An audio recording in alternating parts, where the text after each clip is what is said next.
दो डोजेस के बीच का आदर्श समय अंतर क्या होना चाहिए? और मैं मान रहा हूँ कि ये एस्ट्राज़ेनेका और कोवैक्सीन के बारे में बात कर रहे हैं। इसके अलावा यदि समय का अंतर बदलता है तो प्रभावकारिता कैसे भिन्न होती है? क्योंकि वर्तमान में हमें ये बताया जा रहा है।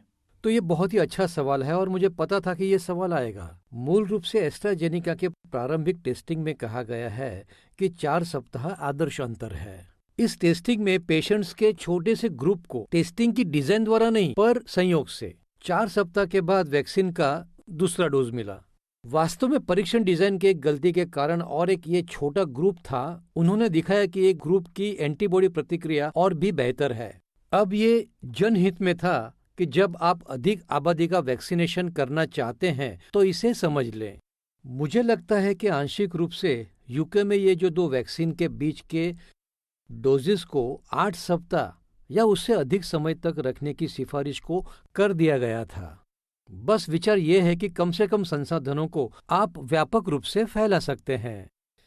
ऐसा कहने के बाद हाल की टेस्टिंग में जो बताते हैं कि एक डोज बस काफी नहीं है और आपकी दूसरी डोज पर्याप्त इम्यूनिटी प्राप्त करने के लिए महत्वपूर्ण है। यदि आप मुझसे पूछें, सभी चीजें समान हैं, तो वैक्सीन का स्टॉक अबाधित और विपुल है। मुझे संदेह है कि हम उस दिन को कभी देखेंगे भी या नहीं। यदि आप मुझसे पूछे कि दूसरी डोज कब लेनी चाहिए, तो मैं कहूंगा 4 सप्ताह से 6 सप्ताह।